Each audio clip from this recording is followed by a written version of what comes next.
Welcome everyone again to this ShareCafe Hidden Gems webinar. We are post a Christmas party today and feeling a little bit dodgy.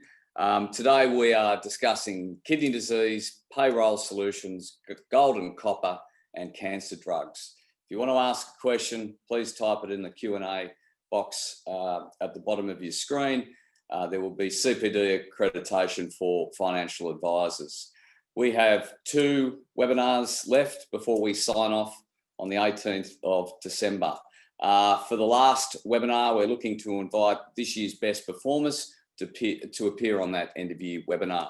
And as we start to look through the performance data of these hidden gems companies, it kind of starting to appear like the biotech sector and the medtech sectors have seen some of the strongest performance. That includes stocks like Telix. They were on our webinar back in 29th of May. They opened at 140 that day. They've closed at 415. It's now $1 billion company.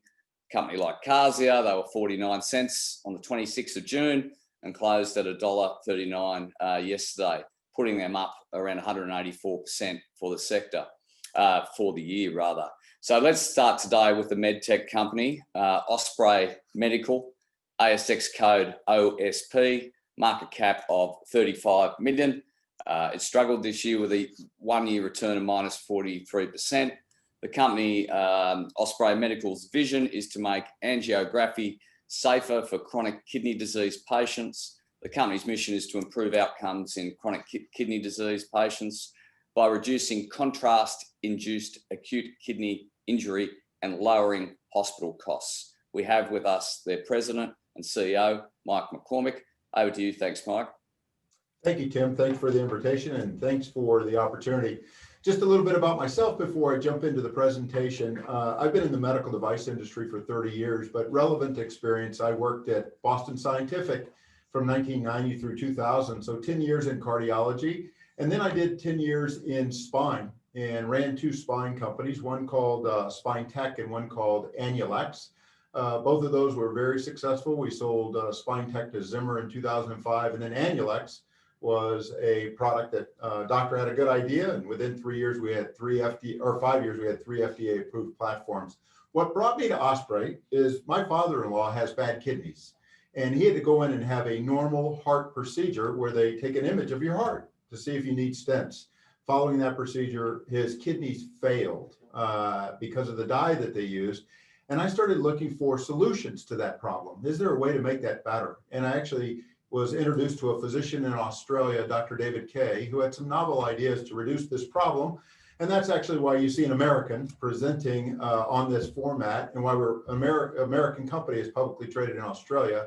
It's because the original idea came from Australia and the funding has come from Australia. So a little bit about the investment highlights as you see on this slide. It is a very large problem. Gosh, this kidney damage that I was talking about with my father-in-law, it's costing hospitals in the United States about $900 million a year.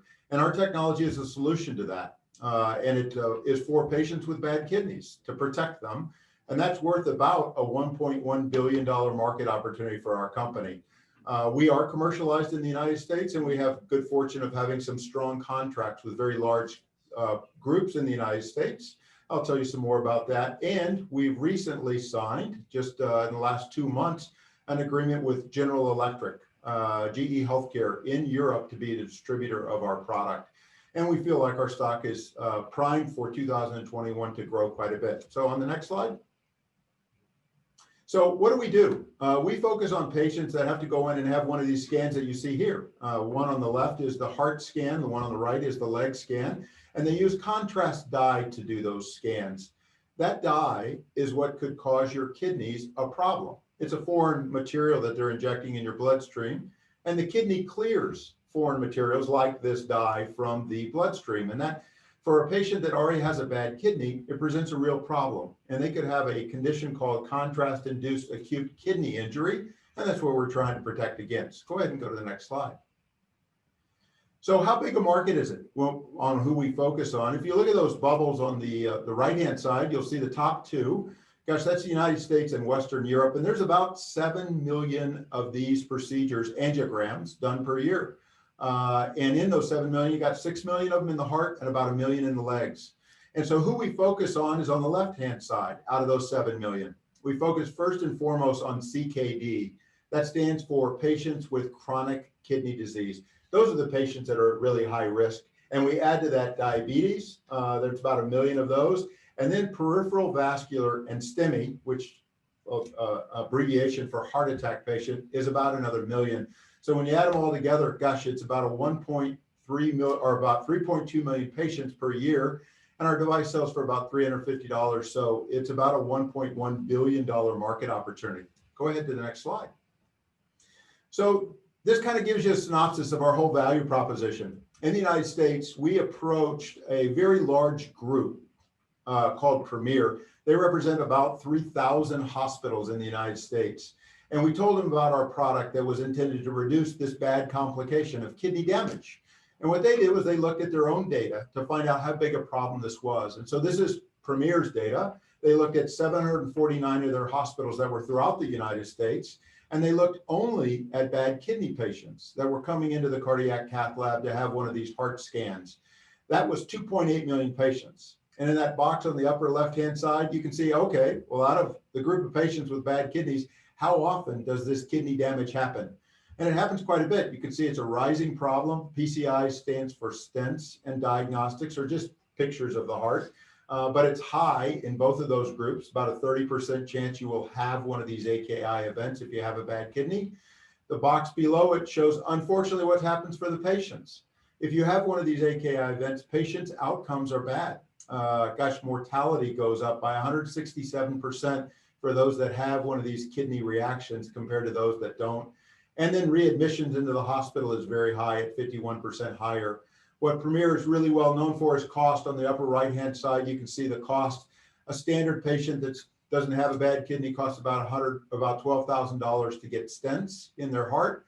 If you had a bad kidney, but you didn't have a kidney reaction to the dye, it's about a $15,000 cost. But for those that actually end up having an acute kidney injury event or one of these reactions to the dye, it's costing the hospital about $30,000. Unfortunately for the hospitals, they get paid the same for all of those. For example, in the United States, the government payer, Medicare, Medicaid, or insurance like Blue Cross Blue Shield pays the same. And it's about $15,000 for the procedure. So as you can see, the hospital is losing quite a bit for every AKI event that happens. So go ahead and go to the next slide. So given how big this problem is, gosh, that it affects patients horribly, and that it's a big problem, the societies, the physician societies have come out with guidelines on how to reduce this problem.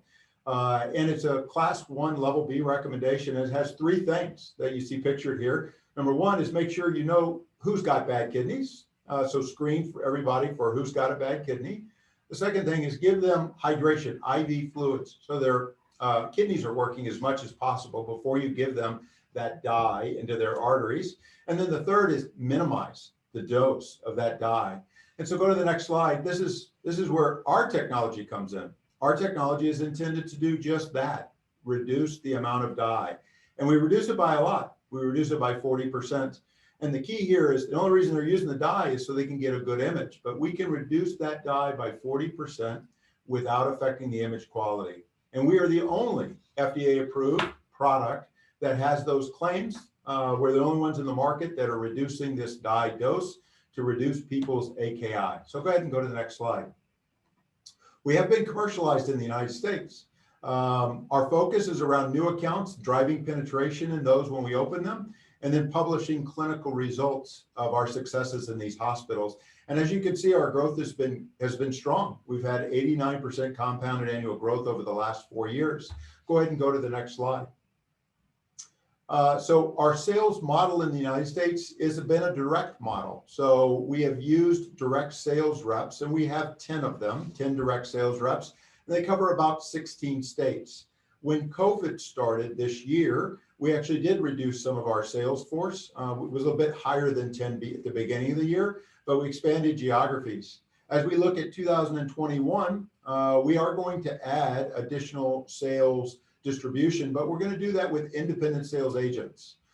We've identified some very strong independent sales agent. One that in the last 30 days, we've announced an agreement with BioCore, which covers 8 states. in a very efficient sales model where there be a independent rep for us, not a full-time employee.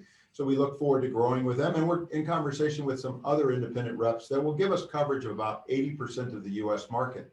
So go ahead and go to the next slide. Big part of our strategy also in all of our hospitals that we open up is to get them to publish their results. How is AKI reduction for them? Here's 3 examples. We have more than this, but here's 3 examples of hospitals that have started using our product to reduce the dye dose. And then what has that done to acute kidney injury? And you can see big reductions, 25, 35, and 63% in these 3 examples. I'll often get a question, gosh, why does one hospital have a 25% reduction in this kidney damaging events and one's got 63? It has to do with the compliance to protocol. So the one that has a 63% reduction in AKI is a phenomenal result, but all the doctors, there's 10 doctors in that hospital, they all follow the exact same protocol. Where in the one that has a 25%, there's 8 doctors that work there and 6 follow protocol and 2 don't. So that's part of the differences there. But any of these results are fantastic because, as you might remember, unfortunately, patients that get AKI or kidney damage, many of them mortality is high for that group. So if you can reduce that, obviously it has a positive impact on mortality. Go ahead and go to the next slide. So as we look at 2021 and our strategies going forward, is we are clearly focused on increasing our penetration in the United States. We have these strong contracts with big groups like Premier, the one that I showed you data from earlier, and we intend to continue to commercialize in those. We're also going to leverage the independent sales agent network in the United States to increase our footprint. We're very excited about our agreement with GE Healthcare outside of the United States. Historically, we've been focused just on the US, but as of a few months ago, we signed this agreement with GE Healthcare, and they've got a very large direct sales force in Europe with about 120 reps. So we're excited about that. And we're also moving into Australia and New Zealand. We've announced that within the last 30 days. Go ahead and go to the next slide. We think we have a good value proposition for shareholders. If you look at these 2 charts, the one on the left is actually our stock price. The one on the right is what our revenues have done. So not the greatest trend in terms of stock price. I think there's value here, particularly around, gosh, the distribution that we've just signed with GE. So go ahead and go to the next slide. We've got a very strong supportive board. We've got 2 board members from Australia, Chris Nave and Neville Mitchell, and then 2 from the United States, John Erb and Sandra Lazenfons. And then I, of course, sit on the board. They're very supportive of our future endeavors. So the last slide. This gives you just a quick summary in terms of our strategy and what we look forward to in the future. We've got very strong GPO agreements that cover 50% of the hospitals in the United States. We will continue to sell in the US and look forward to expanding our commercial footprint in 2021, particularly with the cost-efficient leverage, the independent sales agents. We're very excited about the GPO or the GE agreement that we signed for Europe. Europe represents a brand new market for us, and we look forward to solid growth there. Our research and development team is continuing to develop new products. There's many other areas outside of the cath lab where they use contrast dye, and we're expanding into those areas. And we will continue to have physicians on the podium with publications like the ones I showed that show that they are making an impact on patient care and reducing hospital costs with the divert system. Thanks everybody very much, and I'm open for questions. Thanks, Mike. We've got a few questions here. Just starting with this GE contract, they're obviously a very large company. How have you constructed that agreement to kind of motivate the GE sales staff to sell your product? Yeah, great question. So it is a 4-year distribution deal with GE Healthcare. The group that GE is a large company. The group that we are focused with is called their Pharmaceutical Diagnostic Group. And it's the group that makes contrast, the dye that we're trying to minimize. They're the world's largest supplier of dye. The way the deal is structured is across the 4 years, we do have minimum volumes that they have to purchase to retain their exclusivity. And those minimum volumes escalate, as you might imagine, every year.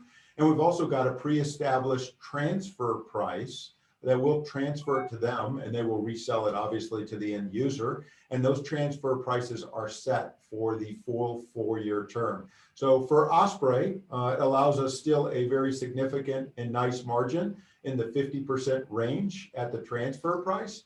And at the minimum volumes that they've agreed to, it becomes material for Osprey in the first year in 2021, and material for us is certainly over 10% of our revenue and 10% of the unit volumes. And is there any data to suggest what the uptake is of these products via these sales channels outside of GE? Not yet from GE, because we just signed it a few months ago with GE. So we do have some uptake, and we will record first sales in the fourth quarter with GE. Fourth quarter of this year, we follow the calendar year. But we certainly expect it to ramp up quite a bit next year, because we've just recently signed with GE. And there's some questions here in terms of what's the kind of longer term impact data from the hospitals in terms of how does that convert into kind of dollars saved? Yeah, so for the hospital system, here's what happens with a patient with bad kidneys.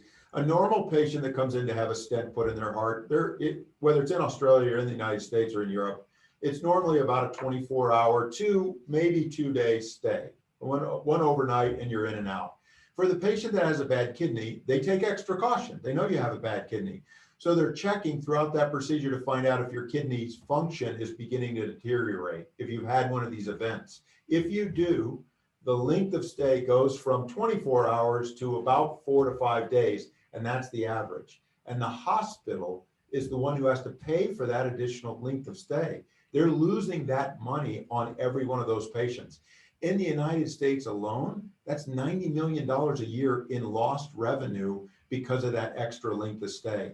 This is even more important during the time of COVID worldwide. As many of you know, in the hospital setting, they're very focused on straightforward procedures. They need the patient in and out, and they don't want any kind of complications that land the patient in a hospital bed for a longer period of time. So it's even more important during the period of COVID to minimize these complications. Thanks, Mike. And just one last question. There does seem to be a disparity between your share price and some of the sales agreements and positive announcements that you've made. What are the catalysts moving forward to potentially support the share price?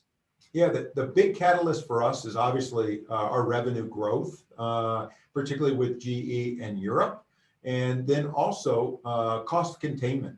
Using the independent sales network and showing US revenue growth with an independent sales network, obviously it's a much more cost-efficient model. And then we also, people can look for some new products that we will launch in 2021, and obviously those will represent new revenue streams. So those are some of the most significant catalysts. And of those, the most important one of those is obviously GE, which opens up the European markets for us. Great, Mike. That's all we have time for. Appreciate you touching base from the States, and we'll catch up with you again. Thank you, Tim. Next up, we have Pay Group Limited, ASX code PYG, market cap around 47 million. The stock has a 1-year return of minus 23%. The company is a leading provider of payroll and human capital management software services. It provides these services as a software as a service solution. We have with us one of the true gentlemen of the market, the Chief Commercial Officer, Sachin Goklani. Sachin, over to you. Thank you. Thanks, Tim, and hello, everybody. It's good to be back. If you go one slide back up, please. It's good to be back in not just ShareCafe, but also back in the office, Tim. And for those who don't know Pay Group, next slide, please. Pay Group is all about presenting a HR, payroll, HCM solution to the corporate companies and the workforce management companies of the world. Now, who do we service this to and what do we do? Have you ever had a job as a full-time employee or a contractor? And has your pay always been right? Have you read about these underpayments in the market? And have you also ever had, paper-based interaction with your HR teams to get your leave and expense claims? So what Pay Group does is it takes all those compliance headaches, it takes the paperwork into digitization, and it presents a software as a service solution, giving corporates and workforce management companies single view of their workforce. Who do we do it with? Some examples on the page here. We've got financial services organizations like Westpac, Temenos. You've got Arab Bank Group. You've got in the middle professional services like Appen. Then we have companies like Michael Page, People Bank of Chandler. And then we move all around to the industrial sector. And we're really industry agnostic. And one of the recent wins we had, which I'll touch on a bit later, is Volvo Group right at the bottom right, which not only took our core solution, but based on an acquisition we made recently, we were able to upsell that into our base. So think about corporates who employ full-time and part-time employees, and think about workforce management companies who employ contractors and then subcontract them to the end client. So we cover that full spectrum. Next slide, please. What is the investable thematic of Pay Group before we get into the detail? Our growth factor. We have grown since IPO, and our direct measure of growth is revenue, and our direct economics of calculating revenue is the number of transactions that we do every year. And the number of transactions refer to how many pay slips have we distributed every month or every year, and how many transactions of payments have we done, and how many active users we have on our platform. And each of those has a unit economic driving to revenue. So since IPO, which was in 29th of May, 2 years ago, we've gone from 430,000 transactions to 5.4 million, exponential growth. We've had record sales in the half for this year for us, and we are a 31 March year-end company. So for the 6 months, we've had record sales where we've matched the total contract value sold in 6 months to the entire contract value sold in our last financial year. So it's been a great tailwind that we're riding at the moment with digitization. We have minimum 3-year client contracts, which are automated renewals. So we have long tail customers, and what I presented earlier, some of those customers have been with us for over 10 years. And as equally important, we have a very strong continued recurring revenue stream, committed recurring revenue stream, which is greater than 95%. And that leads to a very fast growing repetitive revenue business with greater than 95% client retention. Next slide, please. So let's talk about growth and how we fit into what the experts like Gartner predict. Gartner predicted that in 2020 to 2020, the CAGR of growth in corporate workforce payroll solutions, so ignoring workforce management companies for a second, was 3.1% growth, and they're projecting 14.5% over the next 3-4 years because of greater adoption and digitization. What does Pay Group do in that period? Pay Group grew in the corporate workforce 13.5%. So we're advanced of the growth that Gartner predicts in the corporate workforce sector. Next slide, please. Just a bit of a scorecard on our performance. We've, in the first half of this FY21 year, so that's 1 April to 30 September, we've hit our maiden statutory NPAT, and we have cash in the bank to invest in growth. So what are the key factors that we look for in telling our investors about how the company is performing? Well, like I mentioned earlier, our new sales, our total contract value, we signed in FY19 a total of $4.9 million, FY20 $5.5 million, and in just first half of this year, we've matched the whole of last year. Great leading indicator. And that leads to the increase in our annual pay slips and transactions, which I referred to earlier. We've gone from beyond 5 million now, and we're up to 5.2 and continuing to grow because of our strong sales coming into our recurring revenue stream. We've grown because of organic growth, but we've also grown because of acquisitions, and the acquisitions have been very strategic in nature, adding more modules to our offering, as well as more geographies, as well as a greater sales force. So everything links to offering more to our client base, getting a greater share of wallet for our clients, and adding more and more to our service layer. Our clients have increased because of organic growth and acquisitions. But importantly, our internal employees have only grown because of acquisitions. And that's because we've been able to find efficiencies in the way we do things. And that way, we do more work with the same base of operating people over time. Our operating cash position has improved tremendously, both from an organic and an acquisition strategy. And our global partner program, which I'll touch on earlier, really does add to our organic growth as well. Next slide, please. So what are we today? Today, we are a full hire to retire SaaS platform for HR. We can onboard you, do everything for you in your HR and HCM world, and then retire you to your superannuation and pension fund. All 27 modules on internal development and acquisitions, and we own them all. We've gone from a 18-country solution at IPO to a 41-country solution today. That's a huge expansion, and that allows us to service our clients in greater geographies. And we have a very highly experienced board, and we've newly appointed Mr. Shane Guild to add to our equity capital market experience. Next slide, please. So don't get confused by the great wheel we present here. It's quite simple. The 27 modules are there.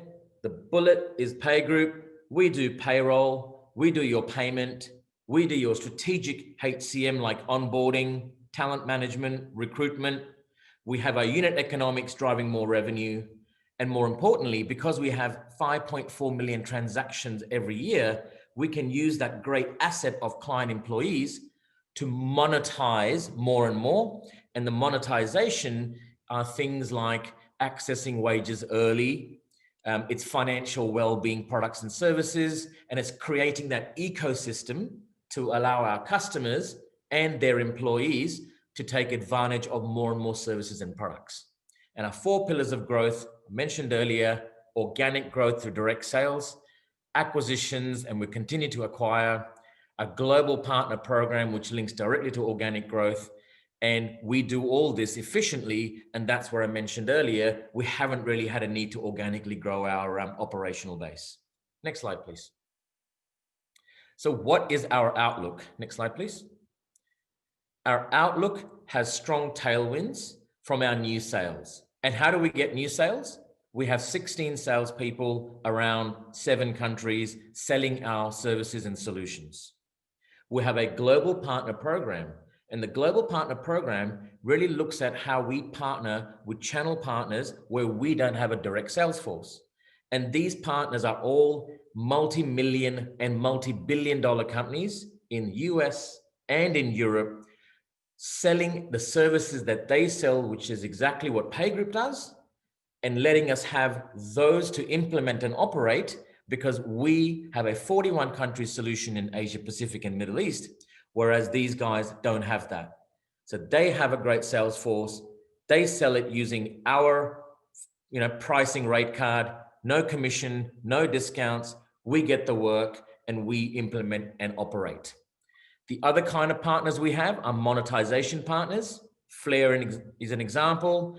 And what that really does is we onboard a lot of our contractor employees onto our platform.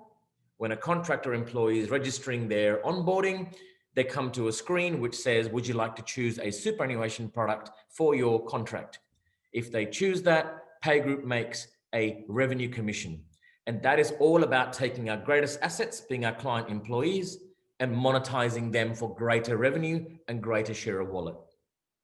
The Global Partner Program, from a standing start of 0 revenue 18 months ago, now represents 7% of group revenue, and it's going to continue to grow as part of our organic growth. We've had the strongest sales pipeline. It's 5 times of what it was 16 months ago. Unbelievable growth. We have also got a strategy to enhance acquisition growth. And we continue to look at targets, and targets approach us because we are one of the very few listed companies in this space in Asia Pacific. And one of our recent acquisitions, which we signed a binding agreement, should get its approval in our EGM next Friday, which is Payroll HQ, which brings on more and more payslips and transactions into our business. We also have a very key strategic study underway with Pricewaterhouse in Asia to understand more and more targets around that region. We know a lot of people, but we don't know everybody. So we're conducting a study with PwC, which is 80% cash backed by the Singapore government. And how do we forecast our FY21? Well, contribution from organic growth, contribution from acquisition, full focus on margin, which shows why our operating cash flow has gone positive in the last 4 quarters, and we've hit our maiden stat profit. And we're on track to be very cost efficient, but not cost cutting. We're very, very invested in our growth. Thanks, Tim. The rest of the slides that I've got there are more around appendices to introduce our board. So I'm happy to go maybe 2 slides forward, please, and just talk a little bit about that. Very industry board and very compliance-driven board. Ian Basser, industry expert. Rand Chandler McLeod, Frank Neron-Bancel, industry expert, was at the senior exec committee of ADP. It's a Goliath of the world. Mark Samlal, our managing director, over 25, 30 years experience in the industry. David Fagan is an ex-lawyer at Clayton Utz, looks after our compliance, and Shane Gill rounds out our board with equity capital markets. Thanks, Tim. I'll take some questions now. Thanks, Sachin. There's a question about what ultimately are the savings to a company when they subscribe for your services. Have you got any data or evidence of that? Oh, look, the saving is if you consider having 5 subsidiaries around Asia Pacific, you have a core team sitting in headquarter, and you have 100 people in 5 countries. Rather than you employing a payroll expert in each country, which costs money, you have headquarter look at managing it for the group and outsourcing that whole payroll strategic HCM to a company like PayAsia or Pay Group, which then gives it to you by unit economics versus a fixed cost in each country. So it actually saves quite a lot on resource cost, especially for regional deals. And with traditional deal in regional deals, Tim, we don't really have too many single country offering because of that cost saving economics. Now, and as a subscription service, are these companies paying per transaction or per employee? How does that work?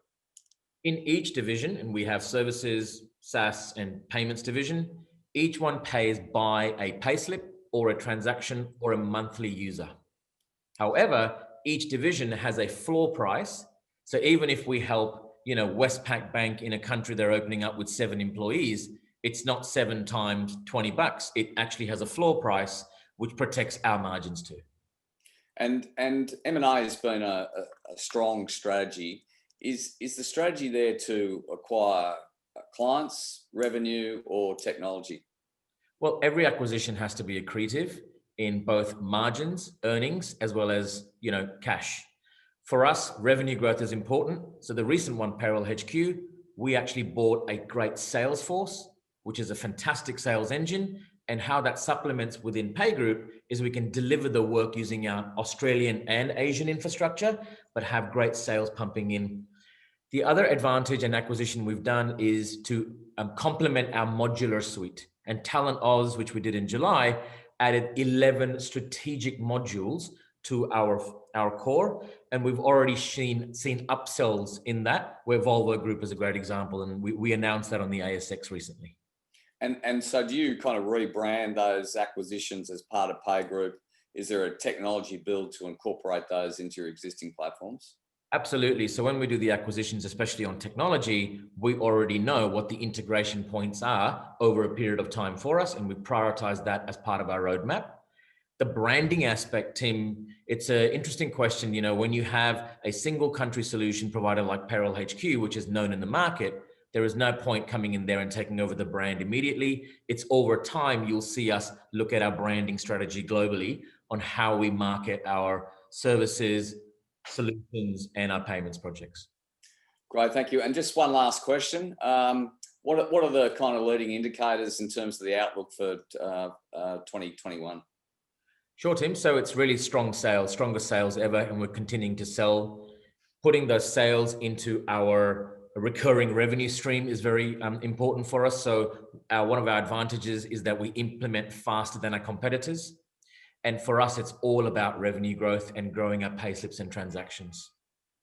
Great. Thank you, Sachin. That's all we have time for. Have a nice weekend. Thanks, Tim. You too. See you soon. Next up, we have Australian Gold and Copper Limited. Proposed ASX code is AGC. It's obviously not currently listed, so we don't have a market cap.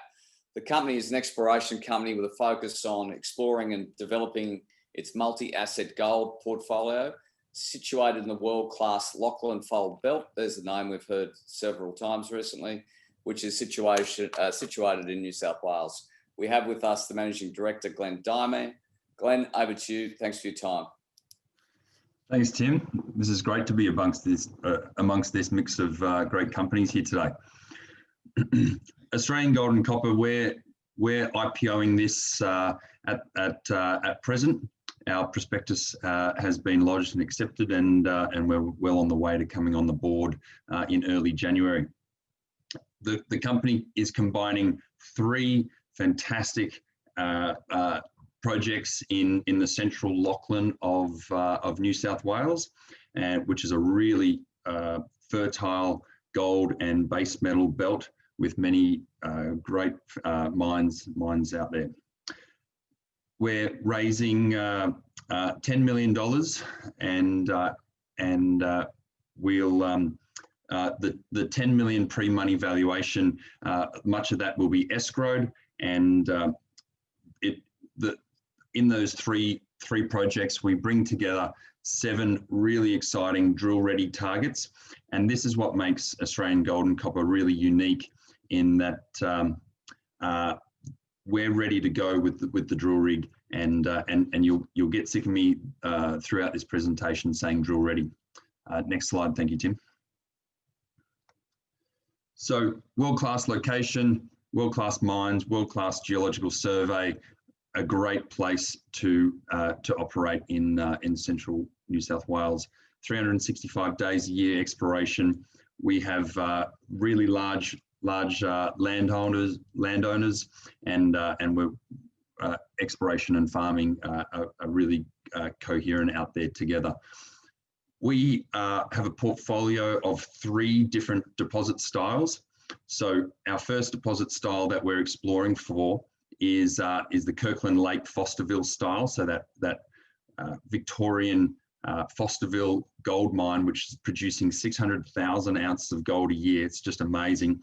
Those rocks, unlike our poor Victorian friends during COVID, the rocks don't stop at the border. The rocks continue across the border up into New South Wales, and there's been a lot of research done by the geological surveys over the years to show that.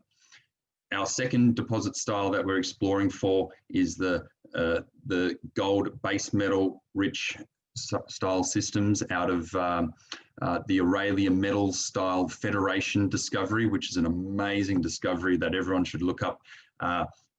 22 meters at 32 grams gold and 45% lead plus zinc.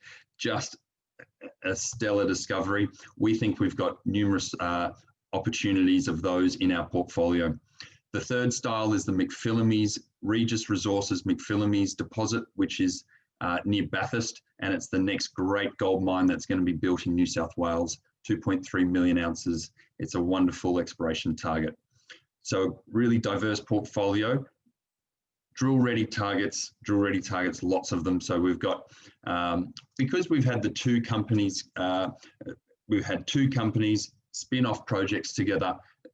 These projects have been worked on for a long time, Tim, and now they're at the drill-ready stage. So all that slow exploration work has been done, and now all the investors in this IPO are going to see the drill bit turning very soon after IPO. So lots of news flow that means, and we've got an amazing team and a strategic alliance with Magmatic Resources, who we'll share an exploration office with and a corporate office to really keep our overheads down. But importantly, it's going to be a think tank of geologists in a room together, and that's where discoveries are made. So next slide, thank you, Tim. So the 3 projects, Moorefield, Cargoligo, Gundagai, I'll go through them each and some of their drill targets. So again, all in the central Lachlan of New South Wales, not the East Lachlan. The East Lachlan's really the porphyry epithermal belt. We're stepping west into that more marginal farming country, and 365 days a year. Wonderful place to explore. Next one, thank you, Tim. The Moorefield project is what we're really excited about here is this Fosterville style gold opportunity. Up to 1,000 gram rock chips, 416 gram rock chips along this trend. This is 50 kilometres along strike from the amazing Lake Cowal 11 million ounce gold mine. And the fault system that comes here has this very large, big red blob. It's a mag high. It sits a couple of kilometres under the surface, and we can show that it's been bleeding off gold up into the sediments above, and focusing in on the sweet spot in that mag high. We've got a 15-kilometre trend of historic mines. There's over 100 historic mines here. It was an absolute gold rush back in the day. We've got only 2 drill programs have ever drilled under this project, and each of those drill programs hit gold. But when those drill programs were around, it was only 3-4 years ago, the gold price was $1,200 an ounce. So those drill programs now would be we can show that the 15-kilometre trend will link up, or looks to link up, and we're going to work out lots of drilling and lots of news flow along that program, along that trend. Thanks, Tim. Just 100 kilometres west in the Cobar Basin is we're in the southern part of the Cobar Basin. Aurelia Metals are in the north. They've had 5 amazing discoveries. There's a lot to discover in the Cobar Basin still. So Aurelia's had 5 incredible discoveries over the last 2 years, a real tribute to their exploration team. And we are also on that eastern margin of the Cobar Basin, just south there, in a gold-rich area, gold and base metals. To explore and discover Cobar base metal gold systems, typically we use lead in soils and a geophysical technique called EM, so electromagnetic geophysical surveys. We've got 4 undrilled EM plates here, all sitting just below the surface, and every one of these drill-ready targets has multiple data sets. And this is really what we're really excited about with this portfolio. It's not just bringing 1 or 2 drill programs and then a whole package of ground that we don't know much about. We're bringing 7 really well-researched drill-ready targets, and that's a result of the 2 companies that have spun these assets out have been working in New South Wales for a long time, and they've been working on these projects for a long time. So a lot of thought have gone into these projects. For example, that top left image there, 300-metre long EM plate, that big red EM plate, pointing down at a secondary, deeper EM conductor. That the image at the back there with that deeper EM conductor, that was New South Wales government data, a real tribute to a huge survey that they flew earlier this year. The results just came out in April, and they flew straight over the top of one of our projects. And we were so excited, Tim, when we got the data back, and our EM plate is shining straight down, pointing towards the deeper EM conductor. And that deep EM conductor is only 250 metres down. It's not at the centre of the earth like a lot of drill targets. These are near surface, really strong opportunities. There's some soil anomalism above that, lead in soils. Now, I said, so we use the lead in soils. The Hera mine was discovered on above 150 ppm lead in soils. The lead in soils here go up to 1/4%, and we've got air core lines, some shallow air core drilling with 0.4% lead in the shallow air core, 10 meter drill holes. So all of that, multiple data sets pointing in the same direction. We've already got our foot on a drill rig. When we go and look at our other area there with other two other EM plates, also undrilled. We walked above one of those EM plates and we find that gossan sitting out on surface. That gossan, that rock there, sits 100 meters above the EM plate, and that gossan grades gold, silver, and base metals. When we found that, we were very excited because, as you can see, none of these projects are deep undercover. They're all shallow. They're all very quick to drill. Thanks, Tim. Our third project is at Gundagai. This is a really exciting project because two great discoveries in New South Wales over the last decade. McPhillamys gold deposit, a 2.3 million ounce gold deposit, open pittable by Regis Resources. The Pathfinder suite there is gold arsenic, bismuth and tellurium, and the bismuth and tellurium is really important, and the time that these deposits formed. We've done soil sampling over this. The line there, the northern line, is 300 meters wide above 100 parts per billion gold, and it's open to the north. There's the first time we went there, we rock chipped across some of the old workings because it all just sticks out of the ground. The old workings, we took 7 rock chips, and we always take the average over a sort of a 1 meter composite instead of just taking the best looking bit of rock and putting it in the bag.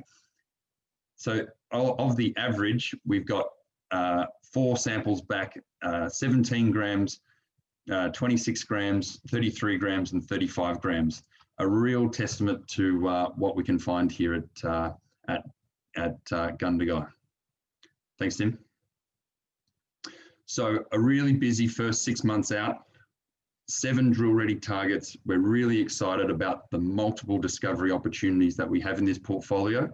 Lots of drilling from straight after we IPO. We've already got our foot on an RC drill rig ready to go, and we'll have lots of news flow about the drilling. So we'll be drilling 2 weeks here while we wait for the assays to come back. We'll move the drill rig and we'll drill over here. Lots of news flow. Wait for the assays to come back. We're drilling over here. So we'll be continuously drilling over late January, February, March. Thanks, Tim. All right, that's it. Thanks, Glenn. A couple of questions here. How's support for the IPO looking at the moment?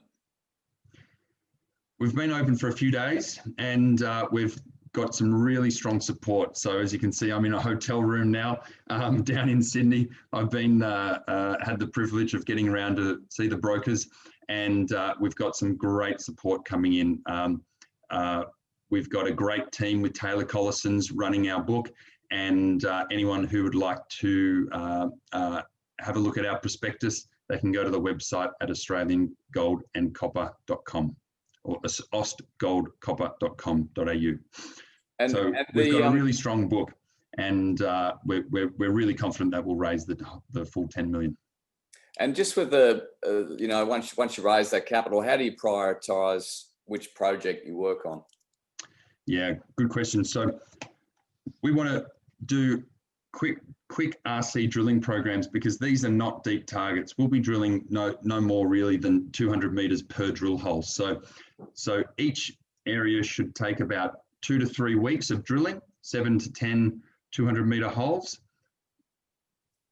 After that program's finished, we'll move the rig and drill the next project. So we've got seven of those projects, those targets lined up. So we're going to just prioritize it as our drill permitting comes in. The great thing about New South Wales, it's a little kept secret about how good New South Wales is. We don't want to give it away to everyone. It's such a good place to work. The New South Wales government turns around drill permits in 10 days. They've got a KPI. They're a wonderful government to work for. And so lots of drilling, but we want to drill that Moorefield project, then Cargoligo, and then Gundagai. And what about rig access? There's been issues with that in WA. we're lucky that because we've been working in New South Wales, the two companies that these projects have been spun out of, we've both been drilling in New South Wales for a long time, and we've got good relationships with drillers. So I'm really glad to say we saw this problem arising, so we've already put our foot on a rig early. So we've locked a rig down, and we're ready to go. And what about traditional owner access for exploration? I'm just reading this question. And development negotiations needed for subsequent developments. Is the New South Wales government being more receptive to mineral developments, as a number of mine developments have stopped or slowed in recent decades because of this? Sorry, because of traditional owner access, native title. Yep, definitely. So part of the landholder negotiation process goes through all that, and the drill permitting as well. So definitely, if there's native title ownership, then that's a process of negotiation. Okay, Glenn, thanks for your time. That's all we have time for. Good luck with your capital raising, and anyone can go to that website, ostgoldcopper.com.au, to download the prospectus. Thanks, Tim. Got it. Thank you. Next up, a lot of chatter around race oncology. ASX code RAC, market cap of 275 million, with a 1-year return of over 1,100%. The company is an ASX listed precision oncology company with a phase 2 to 3 cancer drug called Bisantrene. I will now pass over to their Chief Scientific Officer, Daniel Tillett. Daniel, thanks for your time. We've got a lot of support for you on this webinar. Over to you. Thanks, Tim. I'd like to introduce to people who have heard the race story before, the new race. If you know anything about the company that was before 12 months ago, then forget about it. It's a completely new company, new board, new management, new strategy. Everything's changed. The only thing that stayed the same really is the name and the ticker. And so it's really quite an important thing to know. Next slide, please. It's a corporate snapshot. One thing that many people might not be aware of is a little over a year ago, we had a market cap of around $3 million. In that last 15, 16 months, we've grown up to 275 million. It's been an amazing ride.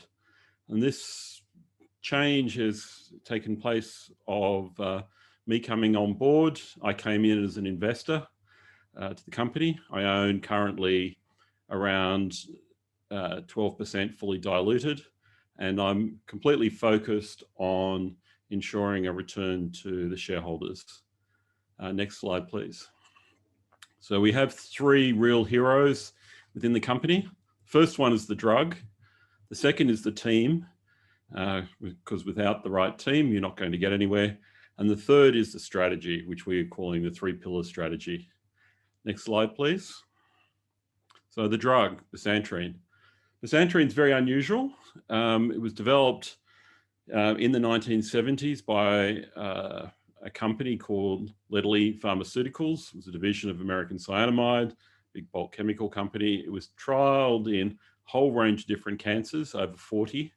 And it showed really excellent activity in acute myeloid leukemia, a very nasty leukemia, breast cancer and ovarian cancer.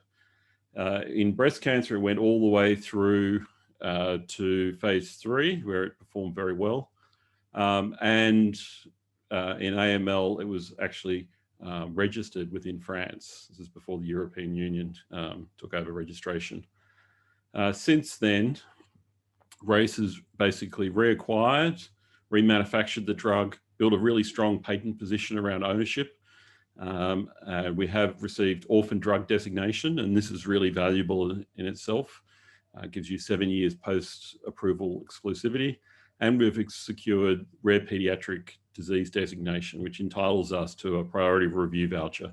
I won't have time to talk about that today.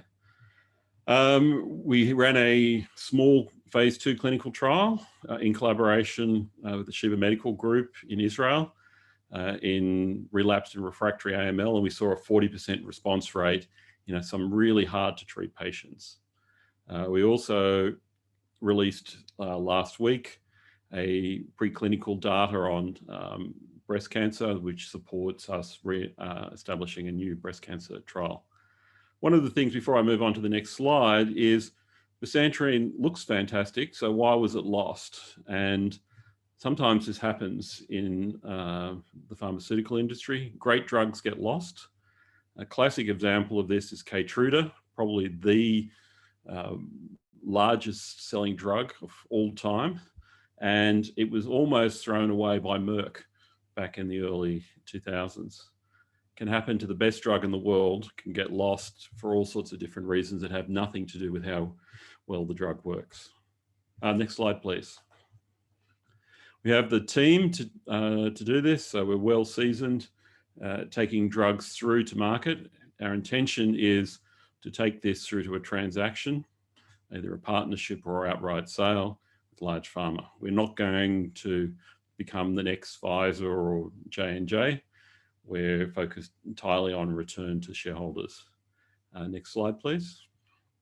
We have, whilst we're a small team internally, the board level, we have a large extended race team. You can see here just a quick overview of all the people involved. And this allows us massive leverage in getting the things done that need to get done when you run a biotech. Next slide, please. So what is this 3-pillar strategy? It's the strategy in which we have to take bisantrene back to the market and achieve a transaction. The goal is to either license or sale to what's known as scaled pharma, which is basically just another name for large pharma. And the 3 pillars revolve around an FTO opportunity, and I'll talk to you a little bit about what FTO is in a minute, breast cancer, and an AML focused pillar. Next slide, please. So what is FTO? FTO is probably the most exciting discovery in cancer in the last 10 years. I'm a bit biased on this, but it really underlies an amazing discovery that was made in 2011 around the way that normal cells become cancer cells. And one of the ways they do this is through dysregulation of the RNA epigenetic pathways. On the left-hand side, you can see how complicated this is. I'm not going to give you a science lecture on this, but the main thing to take away from this is that FTO sits right in the middle of this process. It is in the middle of controlling the growth and spread metastases of a wide range of cancers, including leukemia, breast, lung, ovarian, gastric, brain, melanoma, pancreatic, kidney. In fact, I have yet to be able to find a cancer where FTO is not an important factor. And this has made it one of the hottest areas of cancer research right now. Next slide, please. So we've decided to concentrate. Of course, we could go across almost any cancer, and we've decided to narrow down into 2 opportunities, one in melanoma and the other one in kidney cancer. And I'll talk about the melanoma one first. It's, as many people know, it's incredibly dangerous cancer, particularly once it spreads. It can be really hard to treat. And one of the reasons why it's so hard to treat is many times the melanoma is resistant to treatment. So there's been some real breakthroughs in treatment. The immune checkpoint inhibitors, the Keytrudas of this world, have made a real difference to patients, but in many cases, they don't work. The patient doesn't respond to treatment. And it's turned out through some preclinical work done out of the University of Chicago that actually FTO is controlling this resistance. And if you target FTO, then you can overcome resistance to the PD-1 inhibitors. And you might wonder, why am I talking about FTO and bisantrene? And it turns out that bisantrene is an incredibly potent inhibitor of FTO, 142 nanomolar for those who are interested in this sort of thing. And it is exquisitely targeted to inhibiting FTO. So if FTO is an important target in your cancer, then bisantrene is an important target to go after that cancer. Next slide, please. Second cancer that we'll be looking at for FTO is clear cell renal carcinoma, very serious cancer, 10th most common cancer. And the reason why it's so serious, it's often not diagnosed until after it's metastasized. And so you don't know until it's too late. You can be stage 4 and about to die, and that's the first time you get any symptoms. Turns out that in clear cell renal carcinoma, all the renal carcinomas are caused by a mutation in this gene called von Hippel-Lindau, VHL. And it turns out if you have a mutation in the VHL gene and you downregulate FTO, in other words, you target it with a drug like bisantrene, you will kill that cancer. So this is another excellent opportunity to go after. Next slide, please. We also have a second pillar, which is the breast cancer pillar. This is aimed at breast cancer. And the idea there is to be able to take the known historical data about bisantrene being safer for the heart and try and replace it with it into the more dangerous drugs that are currently used that tend to damage the heart. That's a massive market in itself. There's more than 2 million cases of breast cancer every year in the US. And many of those patients end up with severe side effects to the heart. Next slide, please. We also have opportunities in AML. I don't have time to talk to you about the combination opportunity, but it's still a very important opportunity. But we also have, out of the trial that was done in Israel, we identified that extramedullary AML, which just means when it spreads from the bone marrow into the body, around the body, responded really well to bisantrene. So of the four responders that we saw in that trial, all 4 of them had extramedullary. And on the left-hand side, you can see a slide there. The top is the patient before they were treated, and the bottom is the patient afterwards. So you can see all the extramedullary cancer in the chest area of the patient, and that's all gone after 1 cycle of bisantrene treatment. So we're currently going through a full feasibility study of this program at the moment, and it has a lot of opportunities for a very rapid path to market. Next slide, please. So what have we got coming up? We've got a lot of activities coming up. There's a lot of things. We have 2 preclinical programs going on for FTO, which we think is an amazing opportunity in 2021, with the aim of starting proof of concept clinical trials in either late 21, early 22. We also have the breast cancer program that's well underway already, with the aim to start proof of concept clinical trials here in Australia in early 2021. And the final one is we're working between doing either AML, either in relapsed and refractory in combination, or this extramedullary. And the advantage of this program is we have a fast, rapid path to market, which we can leverage the historical data in a niche indication and get the drug onto the market. Once you have it on the market, it's you have the ability to use it off-label, and it adds a lot of value to shareholders. Next slide, please. So what else do we have to look forward to in the near term? We have the FTO preclinical readout, we have the breast cancer clinical trial design, and we have all the various feasibility studies that are going on. Next slide, please. Finally, I'd just like to say here we have basically the right strategy to utilize the FTO insights that we have, plus protecting our chemotherapeutic things. We have really a means of minimizing the risk and maximizing the reward. We have the right team, and we have the right sort of clinical progress in order to be able to get the right return to shareholders. Thank you. Daniel, thank you for that. Lots of questions, fairly astute questions by the looks of them. Given the age of the drug, what exactly makes the patent position so strong? This is something that's probably not well understood. The original patents were on the drug molecule.